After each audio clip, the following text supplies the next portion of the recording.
Hi, I'm Rhys Lawton, and this is MainScream Media, watching the mainstream news so you don't have to. Don't forget to subscribe and hit the notification bell. New year, new me. I've killed my clone. I hope you have too. Let's delve into the news.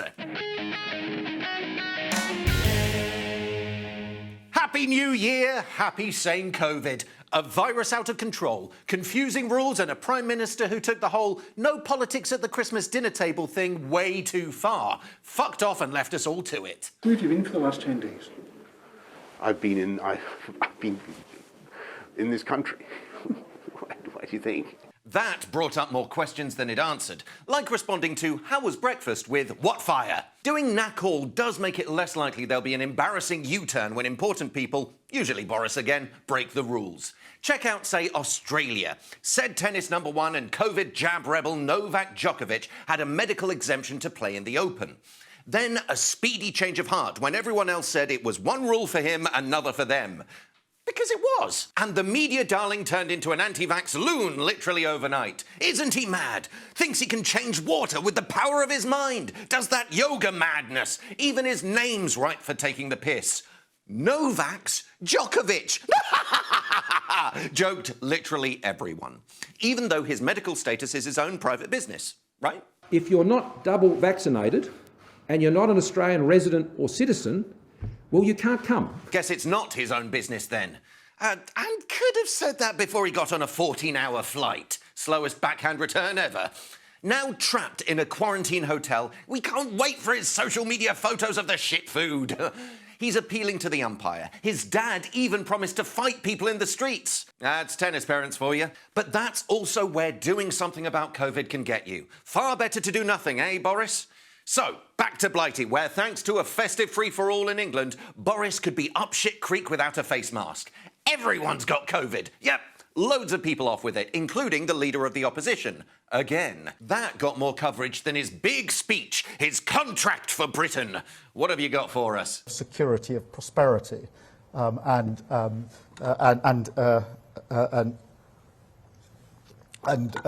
respect. Nailed it.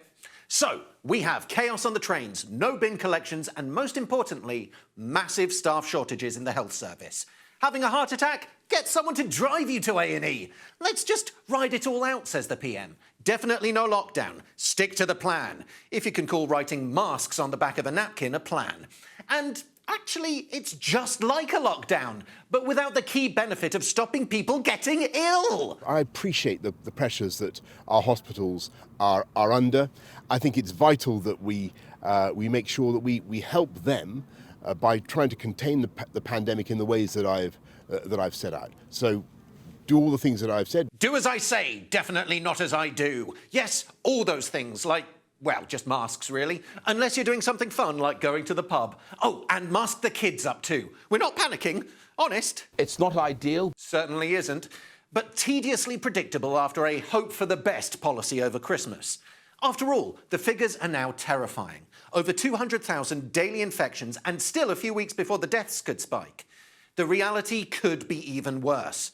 You may have noticed that they stopped counting for a few days over Christmas because, like, why bother? The Greatest Snowman was on! And they ran out of tests too. That'll keep the infections down a bit. Good luck with the new plan to start testing key workers daily. And yes, quelle surprise! A government that told you all to get tested before you went out for your parties found it had a massive shortage of them. Whose fault was it?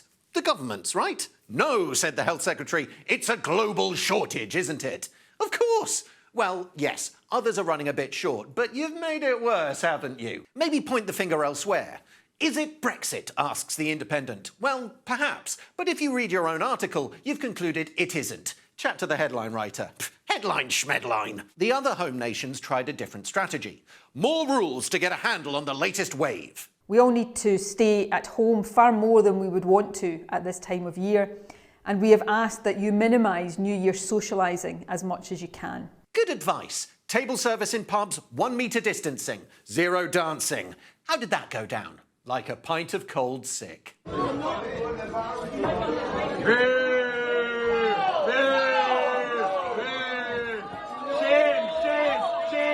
their job was made even tougher by the big difference just over the border. No restrictions in England made it the destination for New Year.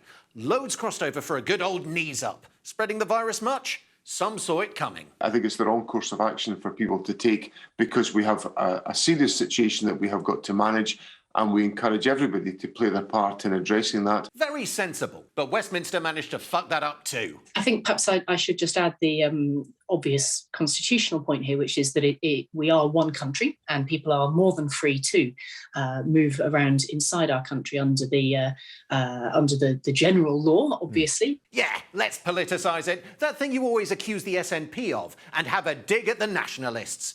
Basically, screw the Scots and the Northern Irish and the Welsh. Even though they helped us out with a few spare COVID tests. Fuck 'em. Oh, thanks, by the way.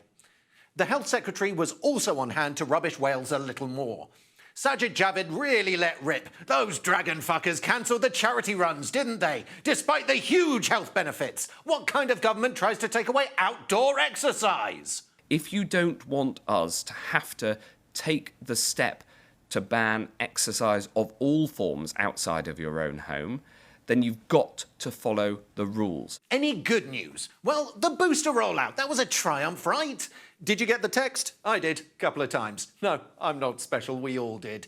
Even those who'd had the booster. Good to know they're on the ball. But everyone got boosted just in time for New Year, didn't they? We've met our target, we've doubled the speed of the booster rollout, and it's precisely because of that huge national effort that we can celebrate tonight at all. If by target you mean just saying go get a booster, then sure, nice work. Not the same as having had it. Boris was nearly 10 million short, although some didn't need much convincing. Booster number 4, let's have it. Booster number 27, let's have it. And speaking of dodgy numbers, 'twas the season. I'm sorry to say this, but the overwhelming majority of people who are currently ending up in intensive care in our hospitals are people who are not boosted. Conveniently, the NHS doesn't publish those stats, so we can't see if he's right, or more likely wrong. He's even changed the definition again. Now it's not boosted rather than not vaccinated. The PM also missed a big anniversary. No, not one of his many weddings. It's been a year since the Oxford jab got approved. The brilliant British one that they were practically giving away, except to those in the Southern Hemisphere. What? Oh, shh, we're not using that one anymore. And they've hiked the price. Luckily, there was something else to distract the media with. Shame on you! Shame on you! Shame on you! He gave that sign what for, didn't he? The mainstream media had a field day with this. Those anti-vaxxers again storming a test and trace site in Milton Keynes, stealing equipment. Have they no compassion? As if that wasn't enough. Jeremy Corbyn at the heart of it. Sorry, I mean Jeremy Corbyn's brother Piers at the heart of it. Come on! We've all got that one relative we wish would shut up and live under the stairs. Also, most of the guys on the protest say they're anti-vaccine passports. You know, state-sponsored control, two-tier society, mandatory jabs, choice, not coercion. But that's all a bit subtle. Anti-vaxxers! But also, don't steal medical equipment. They even went to the Panto. Biggest crowd it's had. Oh, yes, it was. What were we talking about? Tests? Boosters? Doesn't matter. You know who also hates that lot? Emmanuel Macron! Yes, the French president wants to really piss them off. Something our leaders can actually agree on? Of course not. We almost had war with France again over the break. This time about UK nationals travelling to the continent. Something about COVID? These were those expats who came here for Christmas, then wanted to travel through France to get home. EU citizens are allowed. France should have thought of that, shouldn't it? Actually, no. We should have. It's Brexit, isn't it? Have to play by the same rules as those outside the bloc? No! It's French spite, screamed the Brexit papers. That little Napoleon Macron and his baguette-loving, snail-eating... Oh, sorry, the French say they'll waive the rules now. Oh, good. And rightly so. Knew they'd see things our way. But if that was music to Boris's ears, there was no escape for him in the festive top 40. One song in question, and pardon my French, was called Boris Johnson is Still a Fucking Cunt. The follow-up to last year's ditty Boris Johnson is a Fucking Cunt by a band called The Cunts, in case you missed it the first 2 times. But spelled with a K, so it's polite. It got to number 5 in the charts, but luckily the BBC was on hand to make life a bit better for the PM. Number 5 this week is a song about Boris Johnson that has so many bad words in it, I can't possibly play it on Daytime Radio 1. And at 4, it's Mariah Carey. Could have told us a little more about it, though, couldn't you? Or played it and bleeped out the swears like you normally do?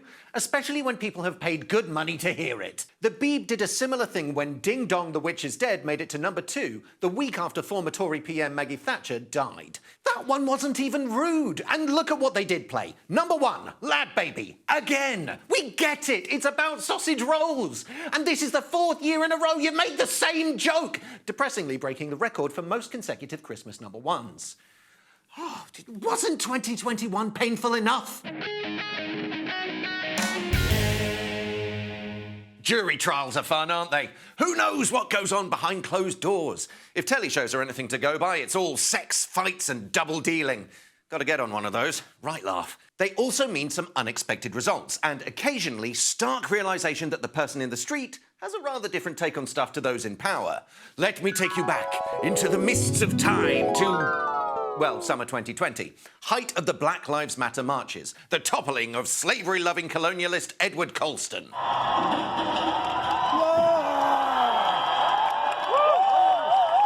Hey! Criminal damage? Nah, didn't you hear? He was an awful racist. Good riddance. The powers that be decided to get tough. Not on racist monuments, on those woke protesters. Really? Read the room. No, the police doggedly pursued them, urged on by the Home Secretary. Should she be meddling? No, but she did. And did it work? No. The 4 people charged were acquitted in under 3 hours. Up yours, said the jury. Look, they might have said that. That's the beauty of the secrecy. Anything might have happened. Probably drew a picture of Priti Patel and played darts. Yeah. That's definitely what happened in my version of this. What we do know is that the defence urged the jury to be on the right side of history. That, and that the statue's owned by the people of Bristol, the people decided to remove it.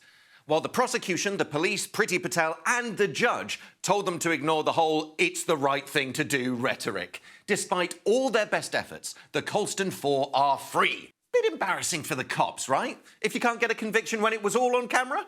And the CPS and the Home Secretary? What a waste of money. Bet she's loving those lefty lawyers even more now. No, all very quiet about it. Shh, might go away. What about the papers who cheered that lot on? Can't ignore it, it's news, right? As much as we often try. So, all very contrite? Sorry, we got the mood wrong? Not a bit of it. Some came out fighting. Sod it, they're still vandals, said the Express, putting it in inverted commas because they're not. And the ones who aren't vandals are coming for other statues of your beloved racists. Others tried a different tack. Bury it. Page 5 for the Mail, including a defence of Colston for a bit of balance. Yeah, and Sir Jimmy Savile did a lot of good work for charity. And The Sun? It decided a picture of Michelle Mone in her pants was the front page splash. I didn't read the story, but then no one did. And stuck the Colston stuff way down on page 19. Not the verdict either. The angry MPs who didn't get the result they wanted. That's the spirit, isn't it? We're not really that bothered, and we're still right. Did you catch all the wonderful festive telly? Yeah, right load of crap, wasn't it? Anyone really trying? So many channels, so much rubbish to choose from. Have your pick of old telly shows, new versions of old telly shows that feel old, new shows about old stuff, or old films. What a treat. Oh, except the Queen. Not you, of course, Mum. You buck the trend. The golden oldie we all want to see. She was marvellous again, wasn't she? Did you all gather round the telly in your Sunday best? No, of course you didn't. It's not the 1950s. Interesting tribute to her late husband, Phil, though. His sense of service, intellectual curiosity, and capacity to squeeze fun out of any situation were all irrepressible. I guess that's one way of putting it. We just couldn't stop the racist gags and his insatiable love of carriage driving. Thank God we only have to worry about Andy now. I know we were all really watching for her photo collection, like hawks. Will Harry and Meghan be left out again? What about her favourite son, Andy? Well, actually, they were all left out except Phil. More subtle trolling, though. She didn't mention the unfavourables at all. Unlike Charlie, Wills, and, of course, lovely Kate. Charming, talented Kate, who did the warm-up for her match. All together now... Don't put your daughter on the stage, Mrs. Middleton. No, Kate was great. Dazzled the fans, left them speechless, reminded them of that time her late mum-in-law Diana had a tinkle. I'm glad the Mail remembered. I can't imagine anyone else did. Isn't Kate brilliant, was their line. So much better than the other one.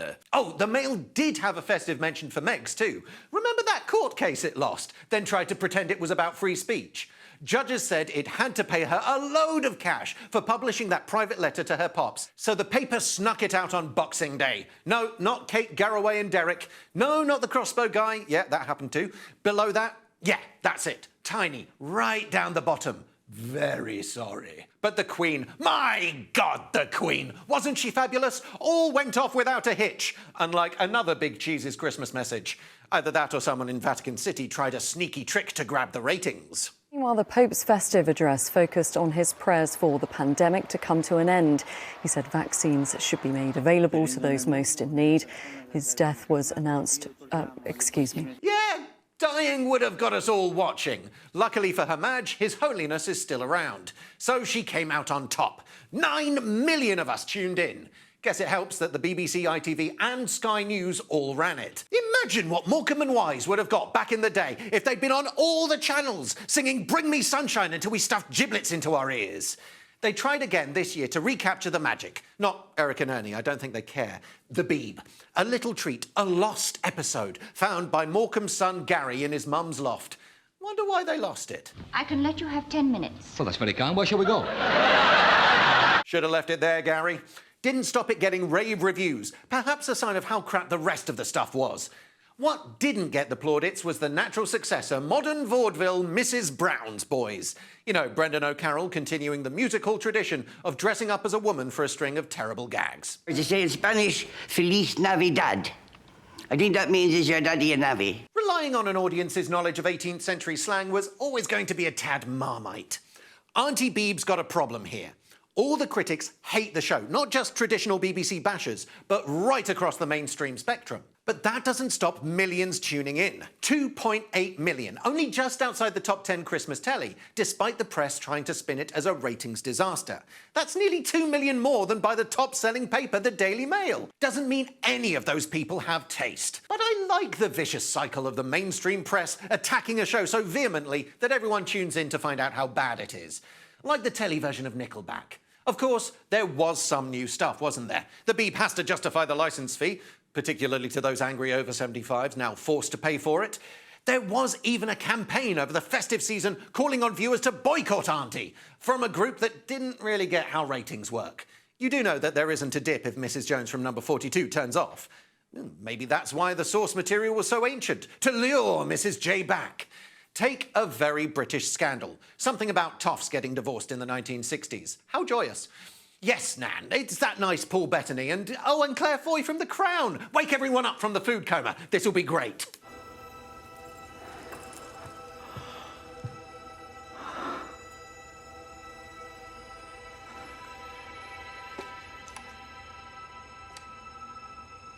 Sorry, that killed the mood a bit there. We'll try again in a few minutes. Something for all the family there. And what about another really old adaptation? This one from the 18th century. Around the World in 80 Days, starring the best of the Doctors whom... No, he was. Stop it. Modern update, was it? Phineas Fogg's post-Brexit struggles to get to France without a vaccine passport? No, but close. I'll start today. 1 o'clock? Well, with any luck, I'll make the overnight sailing from Dover to Calais. Slow down, mate. Some will need a minute to catch up. I hadn't quite understood the full extent of this. It wasn't traditional enough for some either. Yep, Fogg's French valet is now... not French? No, he is, but played by a black actor. And Detective Fix is not only a woman, but also a feminist. Perhaps you'd be happier with the David Niven version. The French guy's played by a Spaniard. Close enough, right? The only woman in sight is a damsel in distress, and there's lots of blacking up. Magical. Seeing old Tennant back does remind you of what Doctor Who's missing these days.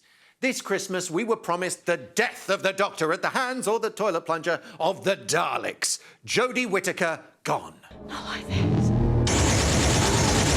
Don't worry, she's fine.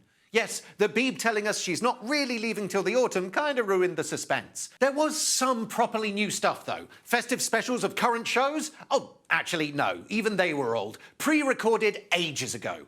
Can't have the stars working at Christmas, can we? Even if the whole thing depends on viewer interaction. The judges' scores are only half the story. Our studio audience are ready to vote for their favourites, and their votes could change everything. But first, we have one more Christmas cracker for you. Performing Wonderful Christmas Time, please welcome the very brilliant Gary Barlow. Oh, God, no. Got to be careful, though. There's a bit of a danger that if it all leaks out, it could ruin someone's Christmas. Look at World's Strongest Man, a seasonal staple on Channel 5, the one with the massive grunters in the peak of physical... Actually, looking like they need an ambulance. Pull this cart away, A&E, mate. This was ruined by Auntie back in June. Yes, the Scottish guy won. Now, I don't know if you can call it a spoiler if it took place last summer. Usually we don't know simply because no one gives a fuck enough to report it. And here we go, the squat lift. And look at this for a piece of strong man equipment. Not the man, the actual equipment. Ortmeyer's going to be taking on about 700 pounds, the equivalent to a grizzly bear. Or 70 well-fed domestic cats. Good imperial measurements there. Don't worry, Channel 5 got the BBC back. A news bulletin managed to congratulate the winner of the Celebrity MasterChef Christmas cook-off before it aired. Luckily, the papers kept the secret. What am I saying? They obviously spoilt it too. A massive picture of winner Judy Love, in case you hadn't seen the cock-up. At least no one spoiled the greatest snowman on Channel 4. Probably because literally no one saw it. Something about celebs making them. See what they did? Amazing structures in ice? No. The stuff of nightmares. Next, it's Danny's very own snow baby. Ah! What's wrong with coal and a carrot? Oh, yeah, then it wouldn't be compulsive viewing. Maybe we're better off with the old stuff.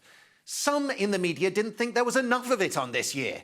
The Sun ran a poll. Don't know who of or how many voted, because they didn't say. But the results were clear. We all loved The Vicar of Dibley from the 90s, that Snowman cartoon from the 80s, and a really old bit from EastEnders nearly 35 years ago.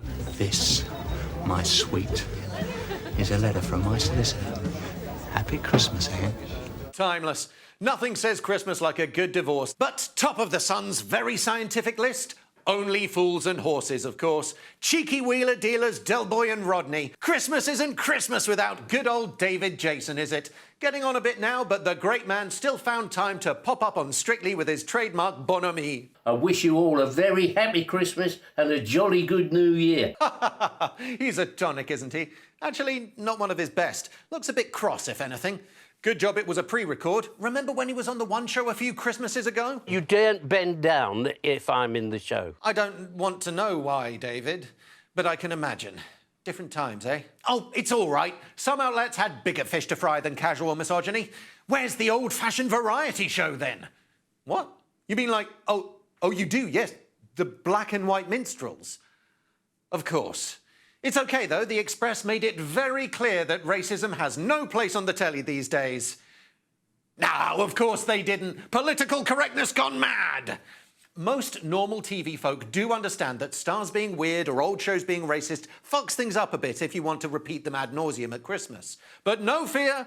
Just remake them with a new, less dodgy cast. Like the Darling Buds of May. Pop Larkin regenerated from oddball David Jason to safe pair of hands Bradley Walsh. Just remember to tweak the script. Bloody France. Who signed that off? Oh, actually, the French are fair game, aren't they?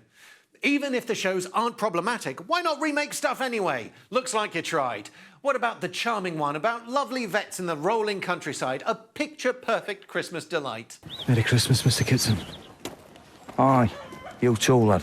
That's what passes for festive cheer in Yorkshire. What about those lovely old films? Fans of jingoistic tosh had a festive feast for the eyes. The one about us beating the Germans, Indiana Jones at the Temple of Racist Tropes, Franz Kafka's It's a Wonderful Life, that one where we massacre the Zulu people, bedpans and broom handles, and a few more about Nazis because they're so festive, aren't they? Not a fan? For a real frisson of danger, go see the new Spider-Man thing at the cinema. No spoilers, right? I went to go and watch Spider-Man last night, Luke. Any good? Without giving too much away, Benedict Cumberbatch, Dr.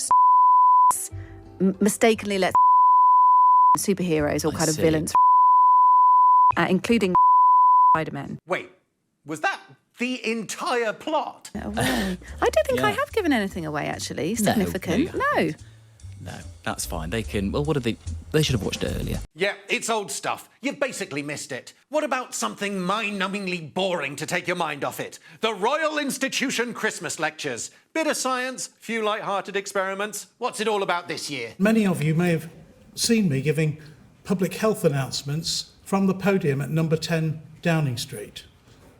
But tonight is different. Thank God he kept the clothes on. Yep, more COVID. Jono makes it fun for the kids. Infected one of them with Omicron and had a game of tag. No, he didn't. Tonight, we're going viral. Nice try, JV. No one watched, except me. You know who probably had a pretty awful Christmas? Prince Andrew. Yep, got the same ties and socks again. And as a really rubbish late prezi, a New York court unwrapped a bit of a time bomb too. This was the deal between the late billionaire paedophile Jeffrey Epstein and the woman who accused him of sexual abuse, Virginia Giuffre, worth $500,000. So what's that got to do with Andy? Well, nothing. Except that Giuffre's also bringing a civil case against him for sexual assault and battery, which he strongly denies. Both sides said this old deal would help their case. And in fairness, it does, and it doesn't. For Andy's team, there's a bit about her not being able to take action against any other potential defendant, which they say includes him. But there's also a bit saying that the terms aren't intended to be used by anyone else, which Giuffre's people also say includes him. I know, something for everyone. Who drew that up? Andy's spoken about his dealings with Epstein before. They knew each other, sure, but only through another, much closer friend of his. Well, I met through his girlfriend back in 1999, and I'd known her since she was at university in the UK. Ah, yes, Epstein's girlfriend. Andy's as surprised as anyone about the real Epstein. Problem, though? That girlfriend's Ghislaine Maxwell. She had a real bad Christmas too. Yes, back to New York, where a jury was busy finding the former socialite guilty of recruiting and sex trafficking children. Convicted, she was, of running a ring of abuse for Jeffrey Epstein. Awkward. For her, for Andy, but also for the press. Most British papers missed it. Bit of a damp squib after spending weeks making a horrific child abuse case salacious and gossipy, in a way only mainstream journos know how. Yes, look at Epstein's fabulous wealth, the true nature of their relationship, Jeffrey's creepy paintings, naked pictures of Ghislaine. Oh, what's that? Yes, and abusing children. We almost forgot. It was a mad scramble to replace vaccine protests and testing chaos with the big story. Not the best start to Ghislaine's year, was it? Turned 60 on Christmas Day too. Now faces 65 years inside, which will make her 125. I'm no doctor, but I'm pretty sure she'll be dead by then. If not earlier. Maybe the Americans will work it out at some point. Isn't Julian Assange promised 1 million years inside or something? Like anything over 30 really makes a difference. Totally unrelated, but I see they dropped the charges against the guards who were meant to be keeping an eye on Epstein the night he topped himself. Quietly too, according to the press. Didn't really work then. Just days after the Maxwell verdict. Coincidence? Also, does seem like elements of the mainstream didn't really want to talk about the Maxwell case. Look at the subtle way it's underplayed. The victims? Underage girls. No, they're children. Then there's the ring part of this sex trafficking ring. Ghislaine can't be the only one involved. It kind of defeats the point. Loads of people should be in the dock with her. The word is Maxwell's going to start naming names. Rich, powerful men also involved in the abuse of vulnerable children. And the names of rich, powerful men have already come up during the trial. Former Presidents Bill Clinton and Donald Trump, actor Kevin Spacey, and yes, even Prince Andrew, all among those who flew on Epstein's crassly nicknamed Lolita Express. Needless to say, though it does legally need saying, they all strongly deny any wrongdoing. But back to Prince Andrew, the Duke formerly known as the Party Prince. Doesn't really like that moniker much anymore. What does the verdict mean for him, asked the press. Well, in a court of law, nothing. He wasn't on trial. Neither was Epstein, looking at you, The Telegraph. But I take their point a bit. Thanks to a New York jury, he's now a close friend of a sex trafficker as well as a mate of a paedophile. At the very least, appalling taste in friends. The BBC News channel had a chat about it after the verdict. Well, let's get more analysis of that verdict now. We can speak to constitutional lawyer Alan Dershowitz, who joins us now. Alan Dershowitz? Name rings a bell. Constitutional lawyer? Sure, but something else. Yeah, Anyway, he told the Beeb it was good news for Andy. This case does nothing at all to strengthen in any way the case against Prince Andrew. Indeed, it weakens the case against Prince Andrew. Looking good for Prince Andrew now, right? This independent legal expert, yep, says right there, courtesy of your mates at the BBC, seems to have you in the clear. I'm sure I know that name, though. Dershowitz. Oh, yeah, Epstein's own lawyer. Also accused of sexual assault by the same woman bringing the case against Andrew. He strongly denies it. Oops, said the BBC. That wasn't good enough, was it? Shouldn't have interviewed him as an analyst. Should have told you all about him. We'll look into it. I'm sure they will. Think they missed the sorry part. To be honest, it'd be instantly forgotten if they weren't always so bloody fawning with royalty. And now it's Andy's turn. The civil case against him from Virginia Giuffre. Look, there he is with her and a convicted sex trafficker. Virginia says he abused her when she was 17, having been trafficked to the UK and forced into sex acts with the Duke. He says he couldn't have been there. I'd taken Beatrice to a Pizza Express in Woking. Beatrice, Princess Beatrice to you, is his daughter, obviously. And yes, Andy had taken her to what's now the world's most famous branch of that most excellent pizza chain, meaning he couldn't possibly have been partying with his accuser, perspiring heavily, according to her, in a London club that same night. No sweaty dancing for Andy. Giuffre's lawyers did ask for proof of that and his Pizza Express appearance. A party probably had other people there too, right? Nope, said his guys. No evidence for you. OK, then.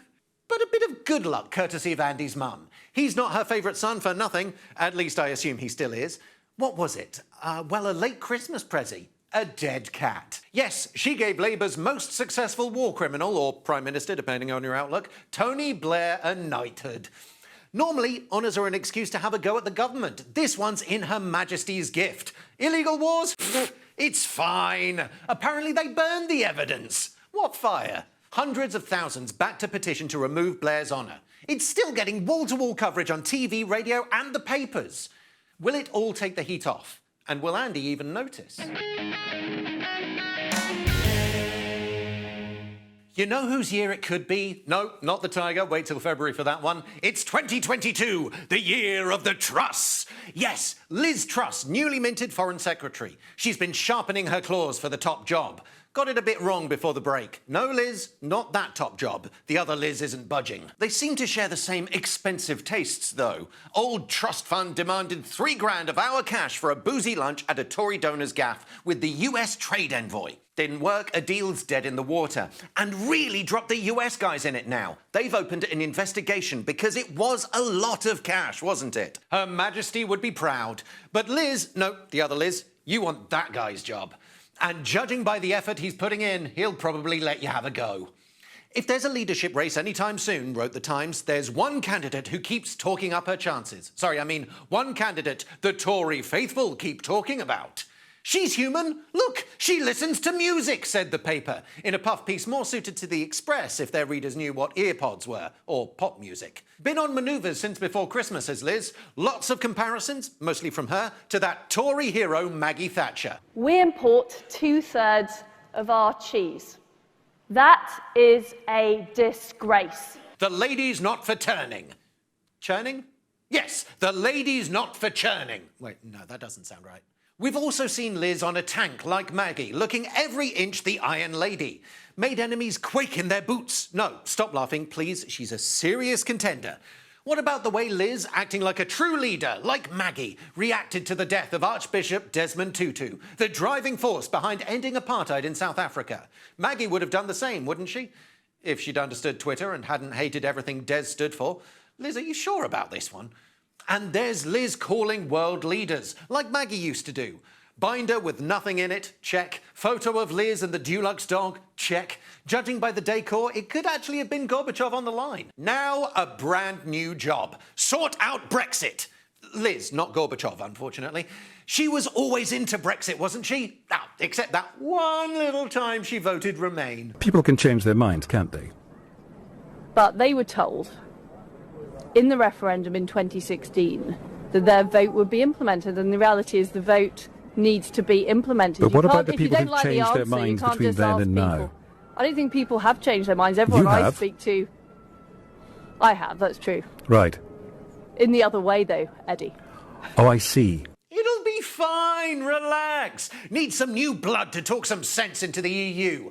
The guy before Liz got into a right pickle, negotiated and signed off a deal, then told the Brussels lot he hated it. How could they be so unreasonable? All a bit embarrassing. That's perhaps why Mandarins issued a diktat on avoiding the B word at all costs.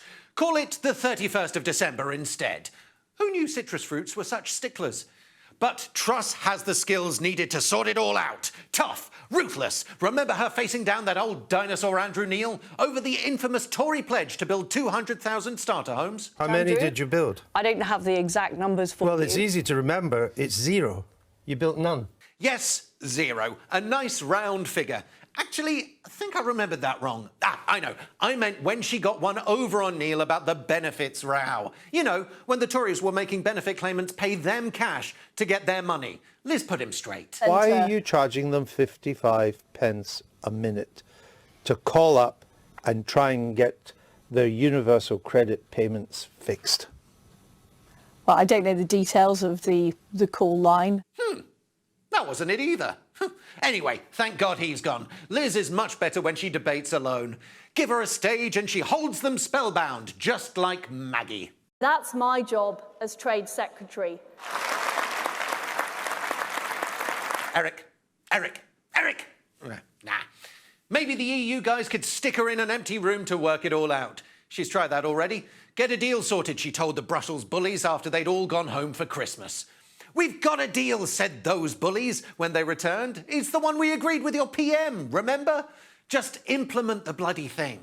But Liz will be great, won't she? Just like Thatcher. Old Maggie stood up to them, got us that massive EU rebate, billions back into the British coffers. Whereas Liz, well, she's going to bring back the good old British pint of champagne. Yes, the good old-fashioned British pint of champagne we all love.